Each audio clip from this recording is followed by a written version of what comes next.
Il n'a que 10 ans. Et déjà, cet enfant est accro au feuilleton. Je regarde La force du cœur, Sortilège et Deux filles. Les heures de diffusion, Adebayo récite telle une poésie. La force du cœur passe à 17h, Sortilège à 19h et Deux filles à 20h. Je n'aime pas rater. Ce jeune garçon et son frère Espera passent plus d'une quinzaine d'heures devant cet écran. Presque un rituel pour ses enfants. Quand je rate un programme que j'aime, je me sens triste. Je peux suivre tout ce que je veux. D'un ménage à un autre, le constat reste le même. J'aime suivre le catch parce que quand l'autre est là, l'autre prend la personne et le tape. J'aime regarder Novelas. Je commence pas à regarder la télé très tôt le matin. Parfois, je regarde la télé jusqu'à 2 heures. Les géniteurs ont du mal à les en empêcher. Pendant les vacances, on laisse un peu aller. Moi, je les laisse regarder la télé en plein temps, comme ils le voudront.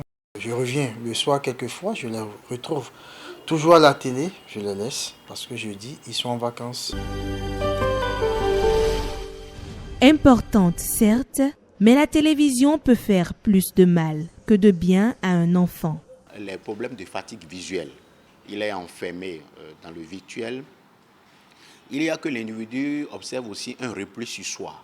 Cela peut engendrer le suicide, notamment le suicide égoïste.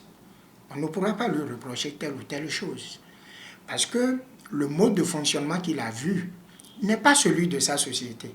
Dans nos sociétés africaines, non seulement on gronde un enfant, on peut lui porter la main dessus. Et cela fait partie des valeurs qui sont chez nous. Mais dans les sociétés occidentales, ce sont des contre-valeurs. Alors, il va faire une transposition et croire que c'est la même chose ici. Et pour rien du tout, il peut prendre des fessées, des baffes, et il ne va pas comprendre. Ça va générer en lui un autre processus psychomental. L'enfant n'est pas encore arrivé à la structuration de sa personnalité. Et donc, par conséquent, toutes les émissions ne sont pas bonnes pour cet enfant-là. Les parents devraient canaliser les enfants. Il est, je vais dire de façon péremptoire, proscrit aux parents d'installer des postes téléviseurs dans les chambres de leurs enfants. Toute la famille devrait partager un seul poste téléviseur qui est déposé au salon, sous le contrôle de papa ou de maman ou d'un aîné. Alors de ce point de vue, si les parents ne sont pas disponibles, alors les télécommandes sont cachées. Ils regardent la télévision jusqu'à une certaine heure et puis après on les appelle pour se reposer. Une tâche que les géniteurs pourraient avoir du mal à accomplir au regard des nombreuses contraintes quotidiennes. Néanmoins, un effort devrait être fait pour le bien-être de leur progéniture.